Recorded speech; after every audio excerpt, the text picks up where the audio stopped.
Tell me, what business could three little girls like you possibly have sitting here in first class? Do you even know what these seats are worth? Or did someone lose track of their children in the wrong section? The words sliced through the cabin air like a blade. At 30,000 feet, a flight attendant loomed over three 12-year-old black girls, her voice dripping with contempt. Arms crossed, face twisted, her prejudice was so raw it made stomachs turn.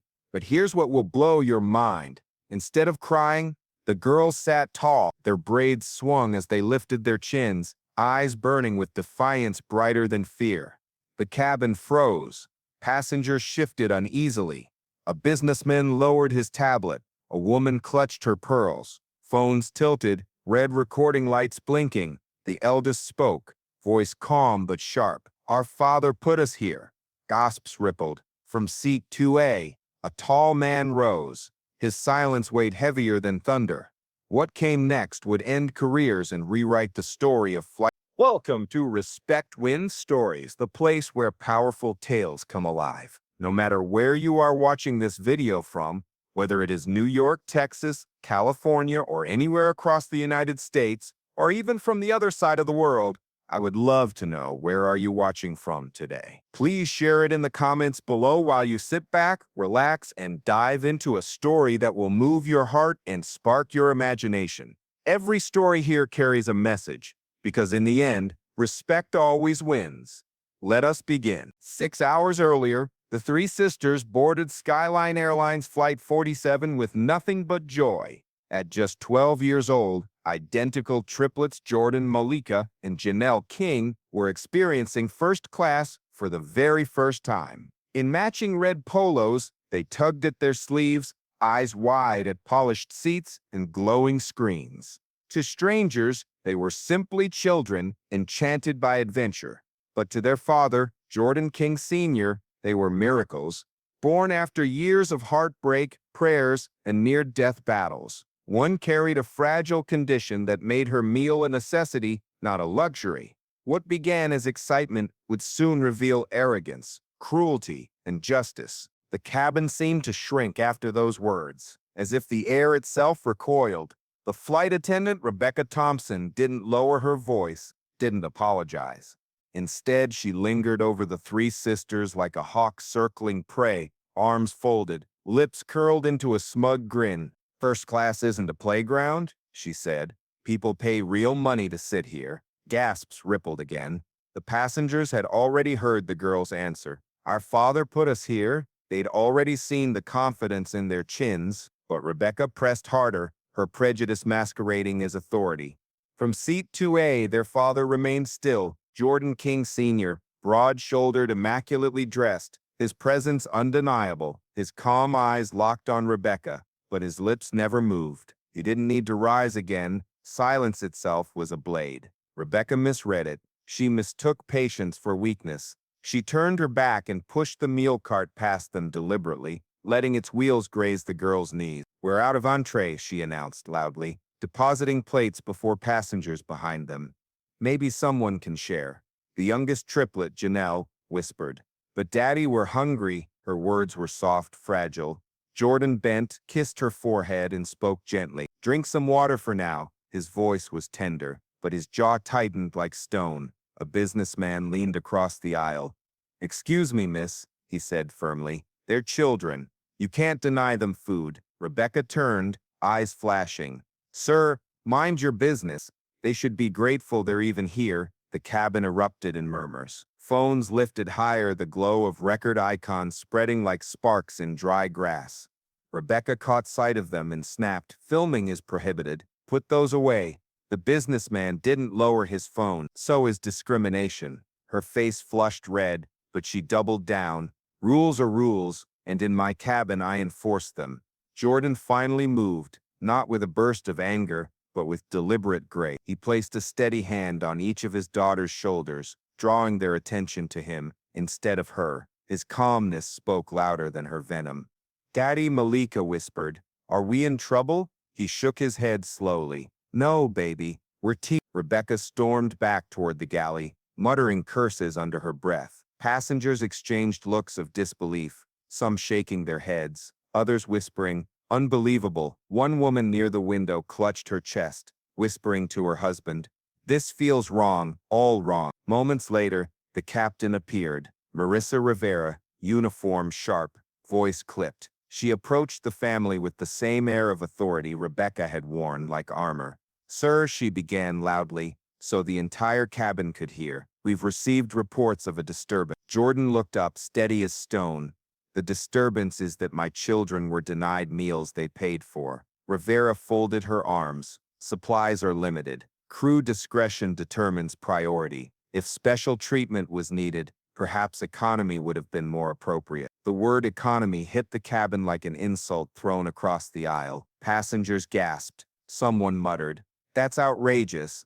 Jordan's voice was calm, controlled. "My children require no special treatment, only the respect owed to any paying passenger." Rivera's jaw tightened. "This conversation is over. I expect cooperation."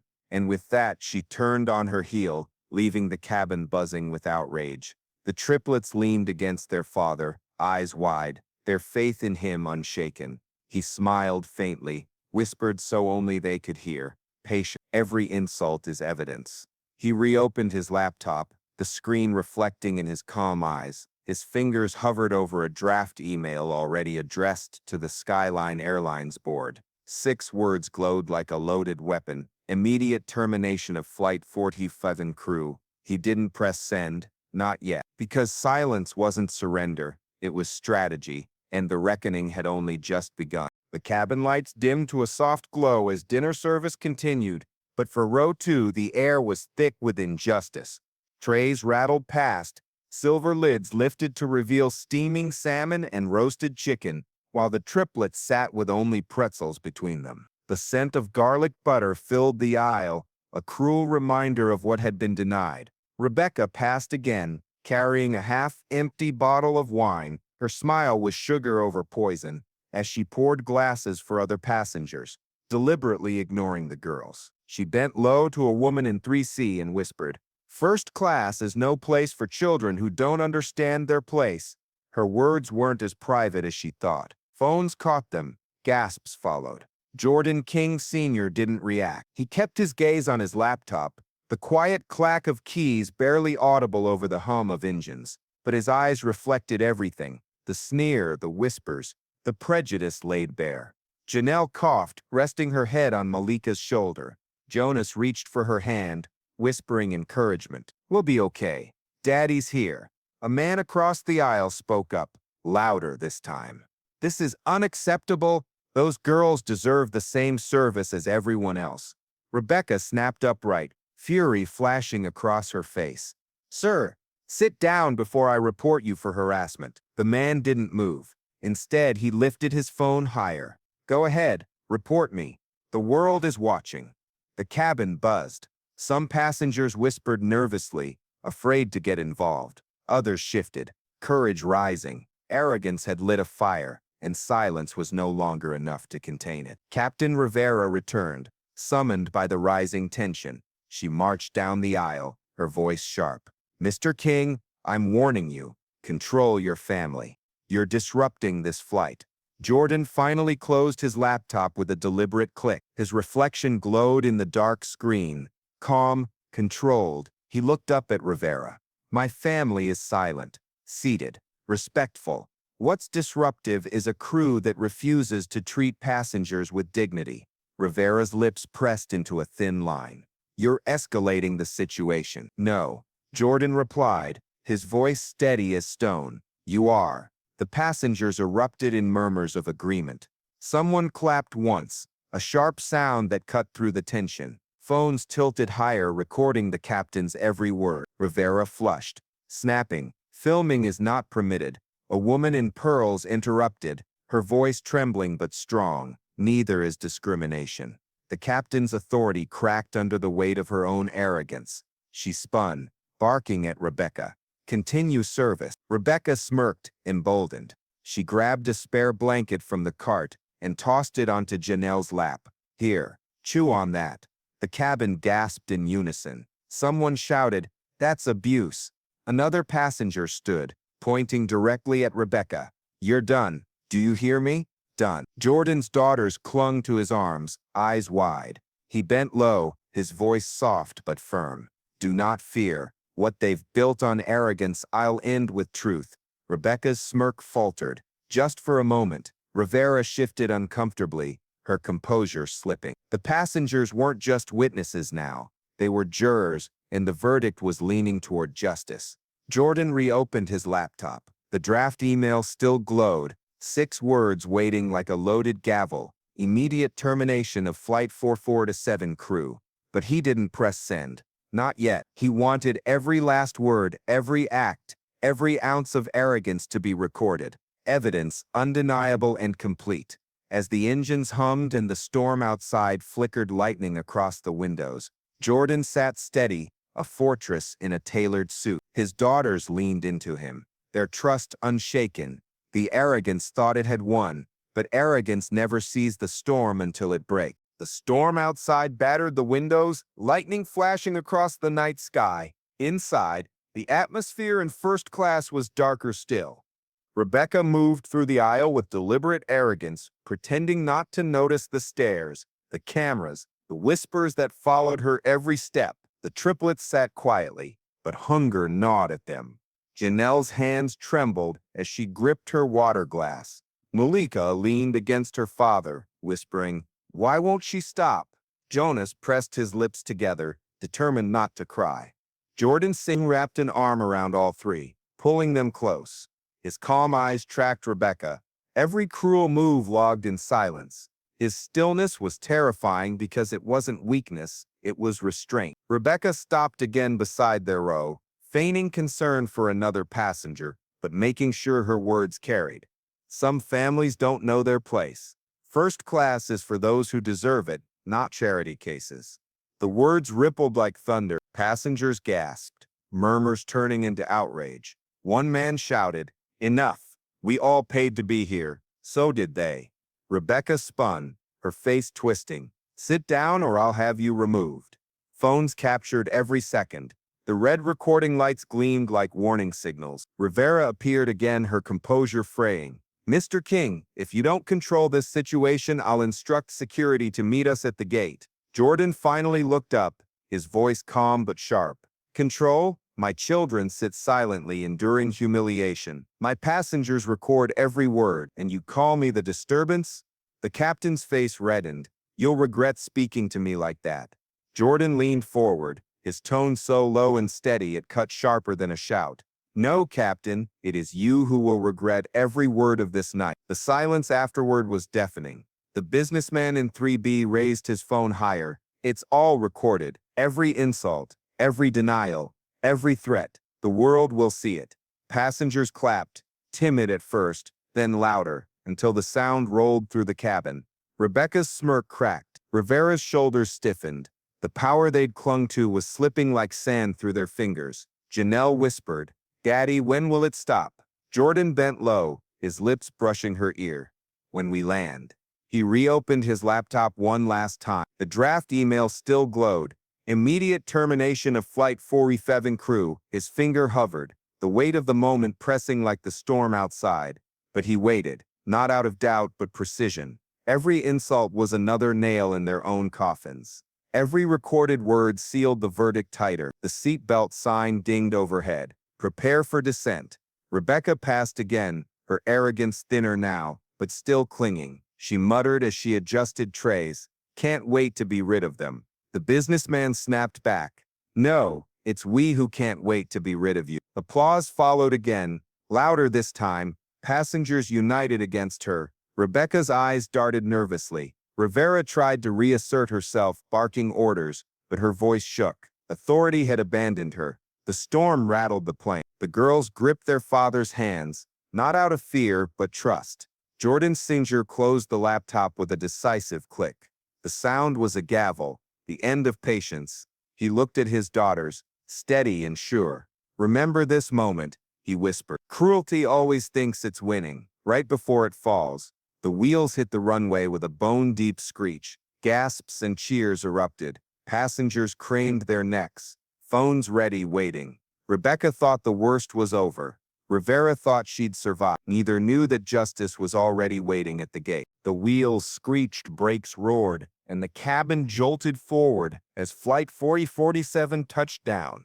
The storm outside rumbled, but the storm inside the plane was far more dangerous. Passengers unclipped their belts too soon, craning their necks toward row 2. Everyone sensed it. The scene wasn't over. Rebecca tugged at her blazer, smirk returning now that the plane had landed.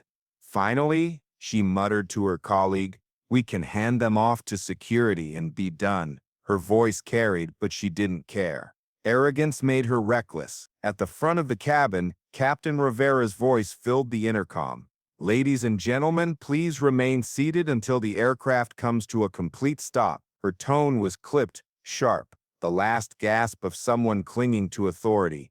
Jordan King Sr. sat perfectly still, his laptop balanced on his knees. His daughters leaned against him, weary but unbroken. His finger hovered over the draft email he had prepared for hours. Immediate termination of Flight 4047 crew. Execute upon landing. He pressed send. The message flew faster than the plane itself, zipping through Skyline Airlines' private network, flashing onto screens in executive suites, legal offices, and HR command centers. The order wasn't a request. It was an edict, and it came from the man whose name sat at the top of the airline's ownership ledger. Row 2A didn't just hold a passenger, it held the owner.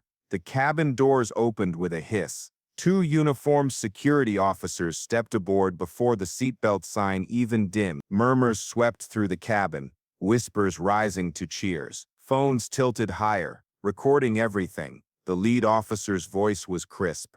"Rebecca Thompson?" Rebecca froze mid-smirk. "Yes? What is this about?" "You're being removed from duty effective immediately. Please stand." Her face crumpled in disbelief. "What? That's insane. You can't just..." "The order comes from Skyline Airlines Executive Office," the officer said flatly. "This decision is final." Passengers gasped. Cameras clicked. All eyes turned to Jordan. Calm, composed, he rested his hands on his daughter's shoulders, offering them the steadiness they'd been denied all flight. Rebecca's gaze snapped to him. The realization hit like lightning. Her mouth opened, words tumbling. You're... Jordan inclined his head slightly. "Yes." The silence that followed was deafening. Passengers erupted into applause, cheers rolling through the cabin like waves. Rebecca thrashed against the officers, shouting, "I gave 15 years to this airline. 15 years. A passenger shouted back, "And you destroyed it in 15 minutes. Phones captured every second. Rebecca's protests, the officers leading her down the aisle, the crowd clapping as arrogance was marched away. At the cockpit, Rivera emerged, her face pale, her voice trembling with fury. "This is outrageous. She was following my orders." The officers turned toward her. "Captain Rivera, you're relieved of duty. Please surrender your wings." Her jaw dropped. "I am the captain of this flight." "Not anymore," came the reply. Passengers gasped again. Phones swiveled to capture her downfall. Rivera's hands shook as she unclipped the wings pinned to her chest, the symbol of authority she'd guarded for 15 years. The officer pocketed them without ceremony. Jordan finally rose, tall and calm, his presence silencing the cabin. He spoke once, voice steady, resonant. "You called my children unworthy. Tonight, the world will remember that it was you who never belonged." Cheers thundered. Passengers rose to their feet, clapping, some shouting justice. Others simply wept. The girls clutched their father's hands, their fear gone, replaced by pride. For them, this wasn't just the end of cruelty. It was proof, dignity, when patient, always wins. The cabin was electric. Applause still echoed as Rebecca was marched down the aisle in cuffs, her protest drowned by the cheers of passengers. Phones streamed live, comments exploding across feeds worldwide. CEO fires crew mid-flight. Racism exposed at 30,000 feet. The King family just changed aviation forever. Rebecca twisted, her voice breaking. "This is a mistake. I didn't know who they were." The officer at her elbow didn't flinch. "You should have treated them like humans. That's all you needed to know."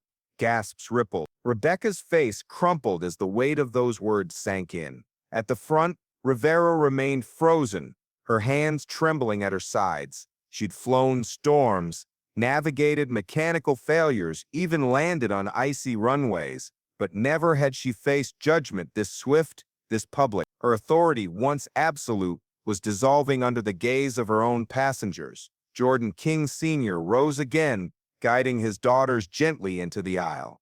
His presence filled the space, not loud, not forceful, but undeniable. He looked directly at Rivera. "You watched it happen," he said quietly, yet every passenger leaned forward as if the words were shouted. "You saw my daughters denied food. You heard the words, 'Children like you don't belong.' You didn't stop it. You endorsed it." Rivera's lips quivered. I was following procedure." Jordan opened his laptop, turning the glowing screen toward her. There, displayed for all to see, was the ownership ledger of Skyline Airlines. His name sat at the top, bold and clear. Jordan Elias King, majority shareholder.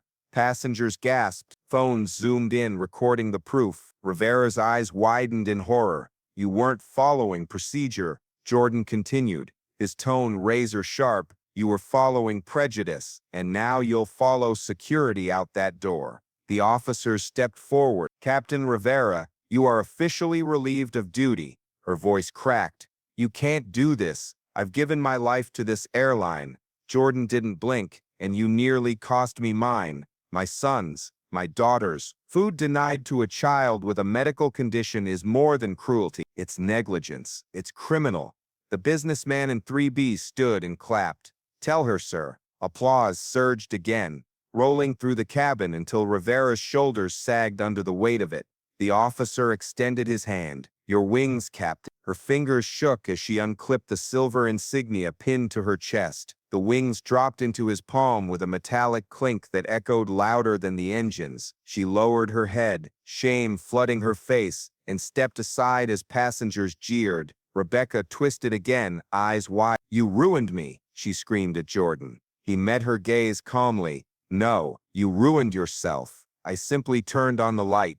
Phones caught it, a line destined for headlines. Passengers cheered louder. Some wept openly, overwhelmed by the justice unfolding before their eyes. Jordan turned back to his daughters, kneeling to meet their eyes. "What do you see?" he asked softly. Malika whispered, "She lost her wings." "And why?" Jordan pressed gently. "Because she forgot we had ours," Janelle answered, her voice steady despite her age. Jordan smiled, pride glistening in his eyes. "Exactly." The triplets clutched him tightly, their fear replaced by awe. Around them, strangers, once silent, hesitant, now clapped, shouted, and rallied. In that moment, the Kings weren't just a family defending themselves. They were symbols of resilience, of dignity, of truth unshaken. And for Rivera and Rebecca, the fall had only just begun. Because outside the cabin, waiting at the gate, were cameras, executives, and headlines that would ensure their disgrace lived far beyond this night.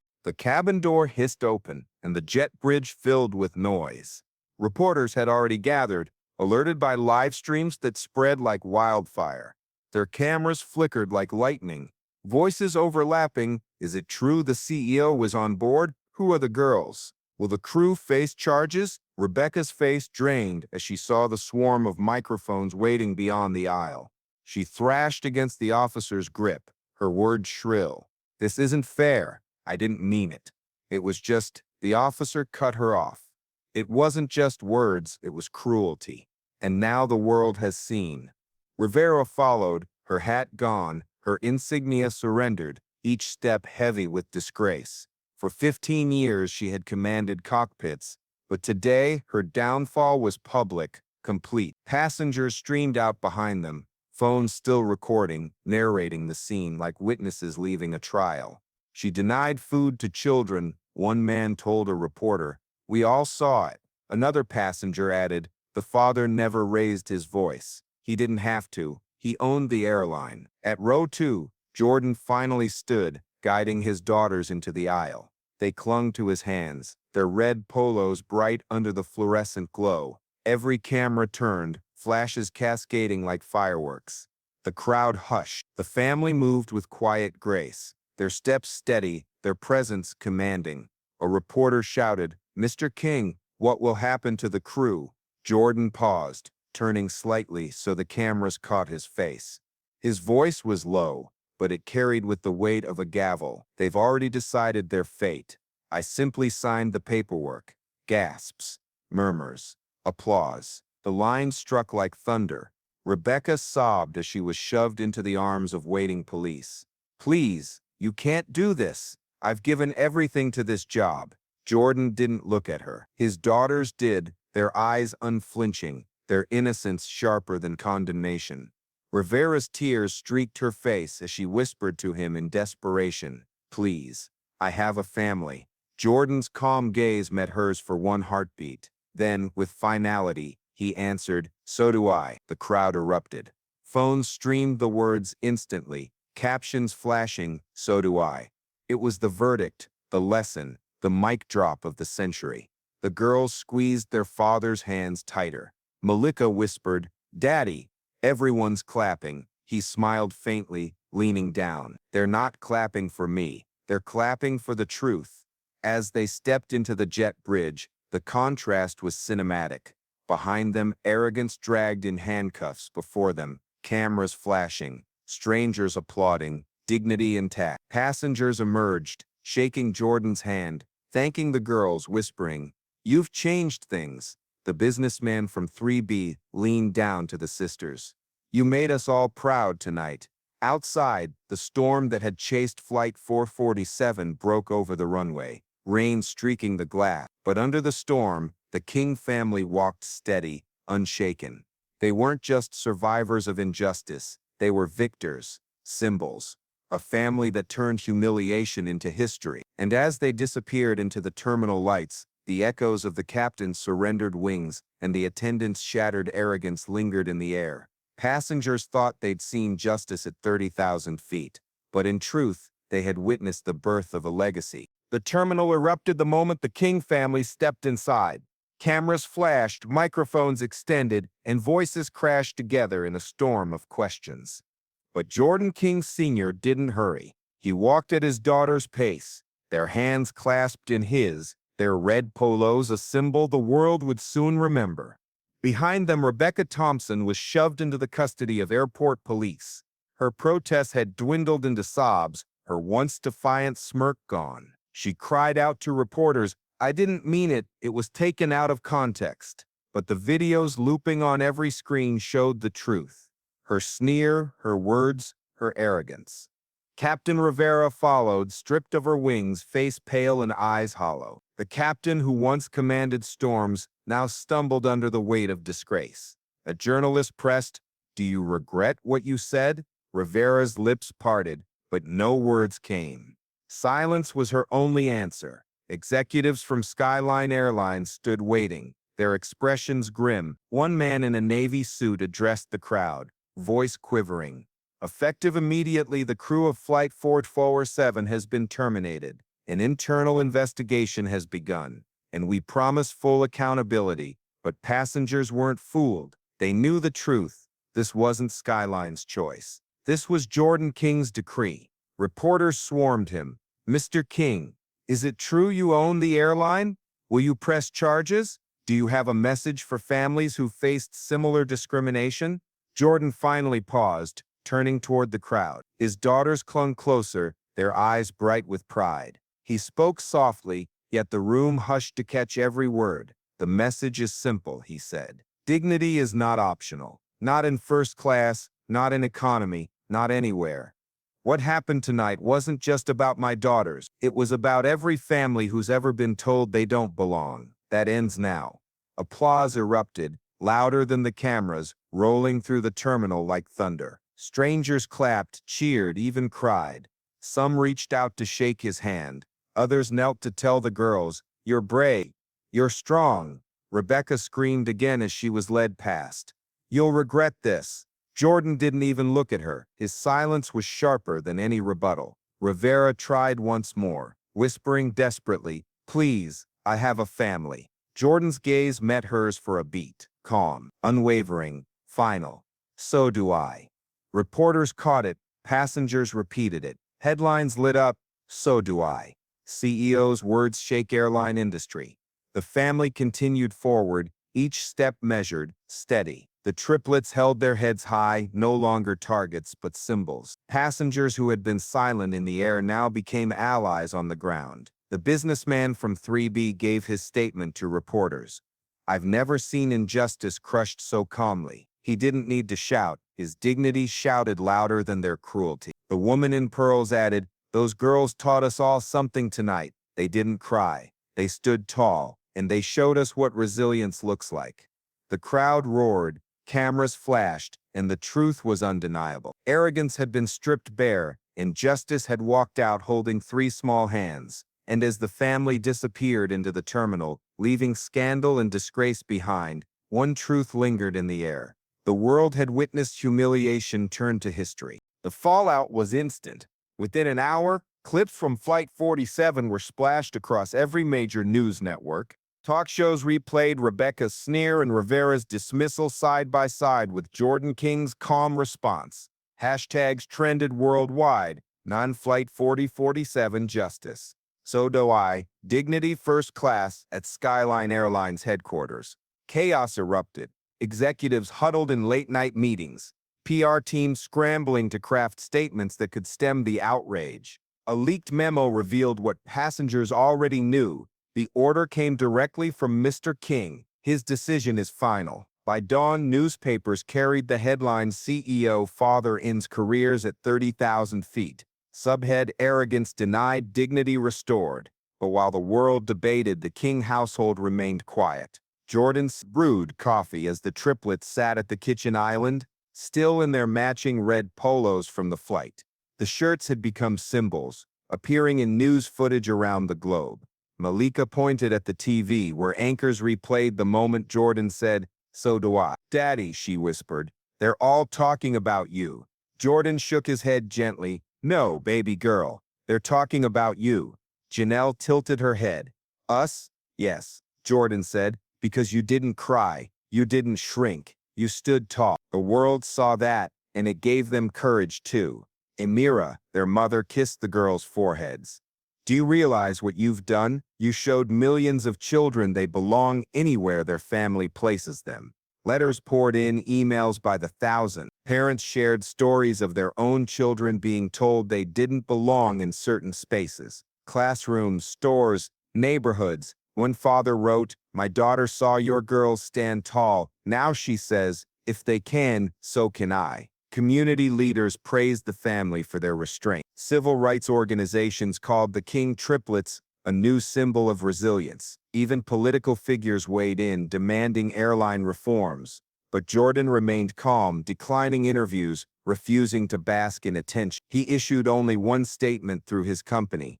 "The events aboard Flight 4047 are not unique. They are daily realities for families who deserve better. Change begins not with outrage, but with accountability. My daughters showed accountability with silence. I echoed it with action. Let this be a standard, not a spectacle." The words went viral. His restraint was hailed as more powerful than any outburst could have been. Meanwhile, Rebecca's downfall spread like wildfire. Clips of her being led away in cuffs looped endlessly. Former colleagues described her arrogance. Old complaints surfaced. She became the face of unchecked prejudice. Her 15-year career erased overnight. Rivera's disgrace was quieter but no less complete. She resigned formally, though it hardly mattered. She had been stripped of her wings publicly, and no airline would dare hire her again. One lapse in judgment, she told reporters through tears, "and my life is over." The contrast was stark. Two women undone by arrogance, three children lifted by dignity. At school the next week, the triplets were greeted with cheers from classmates. Teachers praised their courage. Jonas whispered to his sisters, "I didn't think anyone would care this much." "They care," Malika replied, "because it wasn't just us." Jordan watched them from the hallway, pride swelling in his chest. The lesson had taken root. His children understood something many adults never did. Cruelty crumbles fastest when faced with unshakable calm. And as the world kept watching, the King family lived quietly, proving that dignity wasn't just a headline, it was their way of life. By the end of the week, Skyline Airlines had no choice but to bow to the weight of public outrage. Their official statement aired during primetime news. Effective immediately, Skyline Airlines is implementing new mandatory anti-discrimination training, passenger rights policies, and direct accountability protocols. We deeply regret the events of flight to the King family and to all families. We promise this will never happen again. But the public wasn't fooled. They knew the reforms were not born of corporate conscience. They were born of humiliation, forced by one father's calm authority. News outlets continued to replay the defining moments. Rebecca sneering, "Eat your pretzels," Rivera dismissing the girls, and then Jordan King's words that echoed worldwide, "So do I." The line became a mantra, printed on shirts, hashtags, and even protest signs at airports. Rebecca disappeared from headlines soon after, her name tied forever to disgrace. Rivera gave one tearful interview, claiming she'd been sacrificed by the airline. But sympathy was scarce. As one commentator said, she wasn't sacrificed. She surrendered her own dignity the moment she chose arrogance over humanity. Meanwhile, the King family carried themselves quietly. They didn't tour TV studios. They didn't chase fame. Instead, they let their actions speak. Jordan declined offers for paid interviews, simply telling reporters, "My daughters don't need the spotlight. They need normal childhoods." And yet, normalcy came with its own glow. At church, the congregation rose in applause when the family walked in. Strangers stopped them in grocery stores, thanking the girls for their courage. Letters arrived daily, filled with gratitude. Parents wrote about children who now stood taller, spoke louder, demanded fairness. At school assemblies, teachers used Flight 4 not about scandal, but about resilience. "These girls," one teacher said, gesturing to the triplets in the front row, "showed us all that silence can be strength, and dignity can be the loudest voice in the room." Jordan sat in the back of that assembly, eyes shining, heart full. He thought of the storm outside the plane that night, the way lightning flashed against the windows. He realized the storm inside the cabin had been far worse, but storms always clear, and when they do, the sky belongs to those who endure. One evening, as the family ate dinner together, Maleka asked, "Daddy, did we win?" Jordan paused, smiling softly.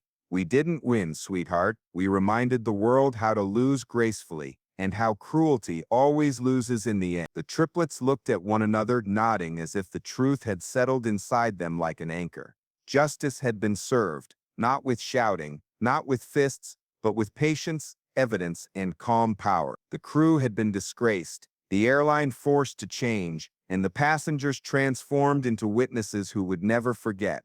As night fell, Jordan stood on the balcony, the city lights sprawling below. His daughter's laughter floated through the penthouse. He closed his eyes, breathed deep, and whispered, "Dignity is the legacy." And in that quiet moment he knew, the humiliation that began at 30,000 feet had ended in triumph on the ground. The story of Flight 44 was no longer about arrogance. It was about three miracle girls and a father who proved that silence, when held with strength, could roar louder than thunder. The house was finally quiet.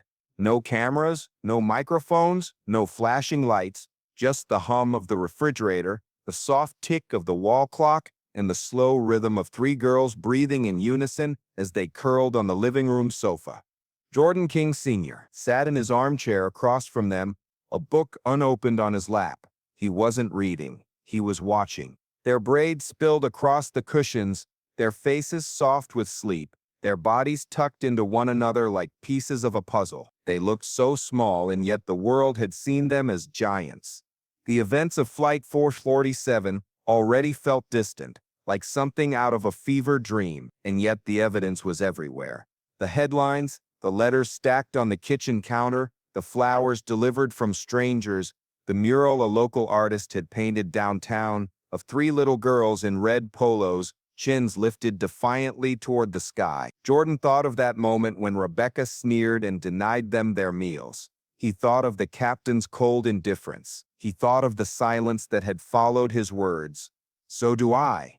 And he thought of how his daughters had not crumbled. Instead of tears, they had offered the world their spines. He rose, pulling a blanket over them, tucking the edges carefully. His fingers lingered on their shoulders.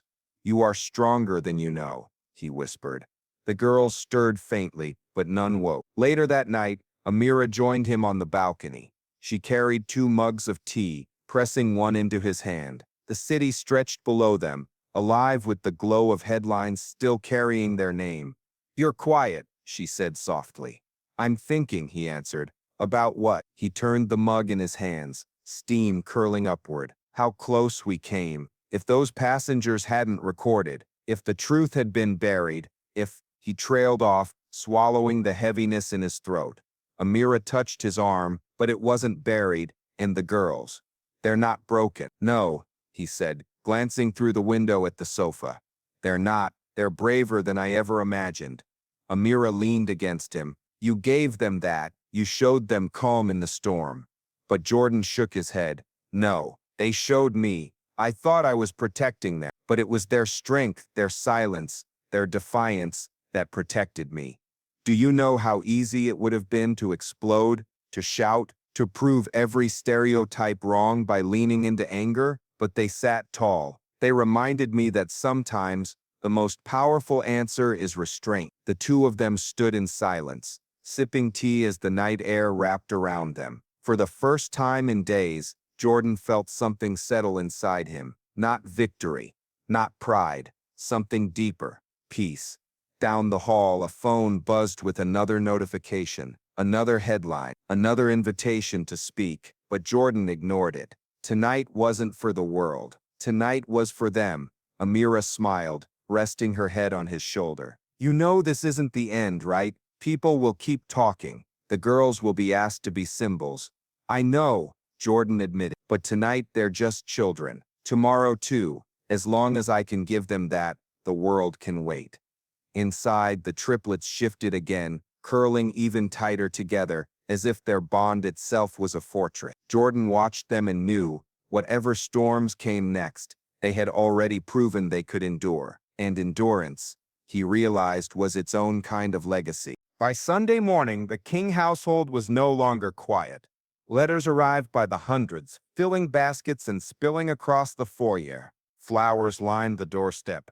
Neighbors knocked gently, leaving meals and cards with trembling hands. The story of Flight 47 had traveled farther than anyone could have imagined. In classrooms, teachers replayed the footage, pausing to highlight the moment 3 young girls lifted their chins instead of bowing their heads. This, one teacher told her students, is what dignity looks like. At a small church in Atlanta, a pastor held up a newspaper with the headline, "So Do I," and declared, "These children preached a sermon without saying a word." At airports across the country, passengers confronted airlines with new demands. Fair treatment, better training, accountability. Demonstrators held signs, "We belong in every seat, and dignity has no class divide." The image of 3 girls in red polos became a banner of belonging. And yet at home, Jordan insisted on normalcy. Finish your homework, he told them, even as television screens showed their faces. Chores don't disappear just because the world is watching. But he couldn't shield them entirely. When they returned to school on Monday, the triplets were met with cheers. Teachers hugged them, classmates clapped, some even cried. A shy boy in the back of class whispered, "Because of you, I'm not scared to sit in the front row anymore." At recess, a girl ran up, breathless. "My mom showed me the video. She said you made her cry, the good kind." The sisters exchanged glances. They had never imagined their silence on a plane would echo in playgrounds, pulpits, and parliaments. That night, Amira scrolled through messages on her phone, tears pooling in her eyes. She read one aloud. "I lost my son last year to bullying. Watching your daughters sit tall gave me strength I thought I'd never find again. Please tell them thank you." Jordan's throat tightened. He looked at his daughters sprawled across the couch, giggling as they braided each other's hair. They were still children, and yet without trying they had become something larger. "Do you understand what's happening?" he asked gently. Jonas tilted her head. "People are proud?" "Yes," he said, "because you reminded them they're not alone." Malika frowned thoughtfully. "But we didn't do anything big." Jordan smiled. "Sometimes the smallest act is the loudest. You didn't cry. You didn't shrink. You reminded the world that dignity isn't given, it's claimed. In the days that followed, invitations poured in. Television networks begged for interviews. Civil rights groups asked the girls to speak.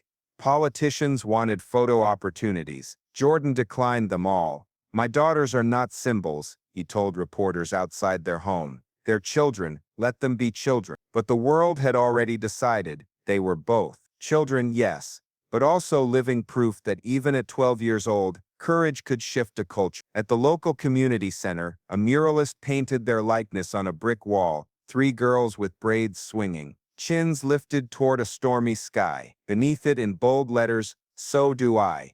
When the girls saw it for the first time, they stood frozen. Then Jonas whispered, "Daddy, that's us." "Yes," Jordan said quietly. "That's you, and that's every child who's ever been told they don't belong. Now they know they do." The mural became a gathering place. Parents brought their children, pointing at the faces and saying, "Stand tall, just like them." Strangers left flowers, notes, and candles.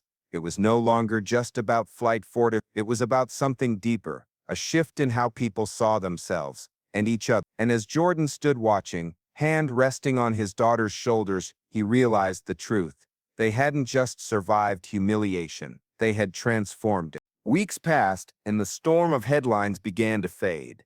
New scandals scaled old ones, as they always did. But the memory of Flight 44 Heaven lingered, not as a wound, but as a scar that gleamed with healing.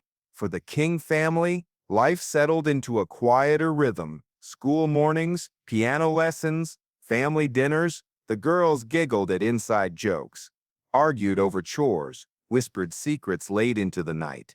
They were children again, allowed to be ordinary even while the world remembered them as extraordinary. One Saturday, Jordan took them to the park. The triplets raced across the grass, their braids flying, their laughter carrying on the wind. Parents pointed discreetly, some approaching with gratitude, but Jordan always smiled kindly and said, "Please, let them play." On a nearby bench, he sat with Amira, watching. "They're free again," she said softly. "Free," he repeated, as though tasting the word. It felt right. He thought back to that cabin, the icy stares, the arrogant sneer, the sting of silence, and then he thought of his daughters, lifting their chins higher than fear. That was the moment everything had changed. Not when he spoke, not when he acted, but when they chose dignity on their own. "They saved me that night," he admitted.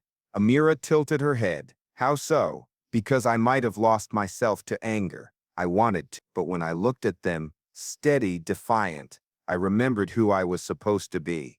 They gave me strength to stay calm. They led me." The realization settled deeper than any headline. Later that evening, as the family gathered for dinner, the girls asked him to tell the story again. "What did she say? And what did you say back?" Jordan chuckled, setting down his fork. "She asked what business you had in those seats." And Jonas pressed. He leaned forward, eyes warm. "And you told her the truth, that I put you there. That's all the business you needed." The girls smiled proudly, but Jordan's expression grew serious. "Remember this, my loves. The world will always test your place. People may try to shrink you, to shove you into smaller seats than you deserve, but you never need to explain your worth. You belong wherever you stand tall." The room grew quiet as the weight of his words settled. Finally, Malika broke the silence. "Daddy?" "Yes?" "Did we change anything?" He thought for a long moment. "Yes," he said finally. "Not everything, but some, and sometimes something is enough to start everything." In the months that followed, small but real changes took shape.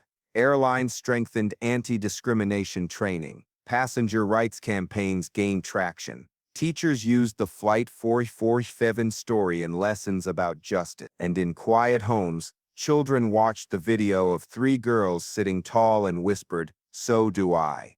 The world moved on, as it always does, but the legacy remained. On the anniversary of the flight, the family returned to the mural at the community center. Fresh flowers lay at its base. The painted faces of the triplets stared skyward, unbowed. Jordan stood behind his daughters, his hands resting gently on their shoulders. "You see this?" he said. This is bigger than us now. This is a reminder, not just of what happened, but of what's possible. The girls nodded, their eyes reflecting the glow of candles left by strangers. And in that moment, Jordan felt peace, not because justice had been served, not because careers had ended, but because his daughters had learned the lesson he had always hoped to teach. That dignity, once chosen, can never be taken. The storm was over. The sky was there. And that's another story shared here on Respect Wins Stories. If this one touched you, inspired you, or made you think, hit that like button and subscribe. It helps us bring more powerful stories your way. I'd love to know where you're watching from. Drop your city or state in the comments, and let's see how far these stories travel across America. Remember, no matter the struggle, no matter the ending, respect always wins. See you in the next story.